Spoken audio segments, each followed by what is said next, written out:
পিরোজপুরে নির্মাণাধীন মডেল মসজিদে হামলা, ভাঙচুর, টাকা ছিনতাই ও বলেশ্বর ব্রিজের টোল প্লাজায় অগ্নিকাণ্ডের ঘটনায় পিরোজপুরের জাতীয় নাগরিক কমিটির প্রতিনিধি মুসাব্বির মাহমুদ সানি ও তার সহযোগী মিলন শিকদারকে গ্রেফতার করেছে পুলিশ। 22 মার্চ শনিবার বেলা 3টার দিকে পিরোজপুর শহরের কাপুরিয়াপট্টি এলাকা থেকে তাদের গ্রেপ্তার করা হয়।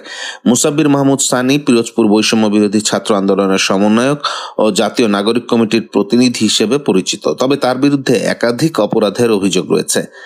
21 মার্চ শুক্রবার দুপুরে পিরোজপুর সদর উপজেলার নির্মাণাধীন মডেল মসজিদে সানি সহ 25 থেকে 30 জনের একটি দল হামলা চালায়।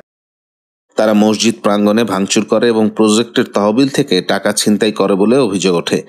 এ ঘটনায় শুক্রবার রাতেই প্রজেক্ট ম্যানেজার মোহাম্মদ শহীদুল ইসলাম বাদী হয়ে পিরোজপুর সদর থানায় মামলা দায়ের করেন। এছাড়া ভিডিও ফুটেজ পর্যালোচনা করে পুলিশ বলেশ্বর ব্রিজের টোল প্লাজা অগ্নিকাণ্ডের সাথেও সানির সম্পৃক্ততা পেয়েছে। এই ঘটনায় সদর থানায় আরও একটি মামলা রুজু করা হয়। পিরোজপুর সদর থানার ভারপ্রাপ্ত কর্মকর্তা ওসি আব্দুস সোবহান জানান, মডেল মসজিদে হামলা, ভাঙচুর, ছিনতাই ও বলেশ্বর ব্রিজের টোল প্লাজায় অগ্নিকাণ্ডের ঘটনায় দায়ের হওয়া মামলায় মুসাব্বির মাহমুদ সানি ও মিলন শিকদারকে গ্রেফতার করা হয়েছে। তাদের আদালতের মাধ্যমে কারাগারে পাঠানোর প্রক্রিয়া চলছে। এ ঘটনায় তদন্ত অব্যাহত রয়েছে এবং আরও কেউ জড়িত থাকলে তাদের বিরুদ্ধেও আইনগত ব্যবস্থা নেওয়া হবে বলে জানিয়েছে পুলিশ।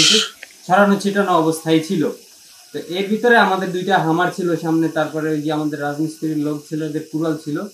তো ওরা হঠাৎ করে 40-50 জন আরাফাত, মুসাব্বির রহমান সানি ভাইয়ের নেতৃত্বে হঠাৎ করে আমার গেট ভাঙিয়ে ভিতরে ঢোকে, লাথি মেরে গেট ভাঙিয়ে ভিতরে ঢোকে।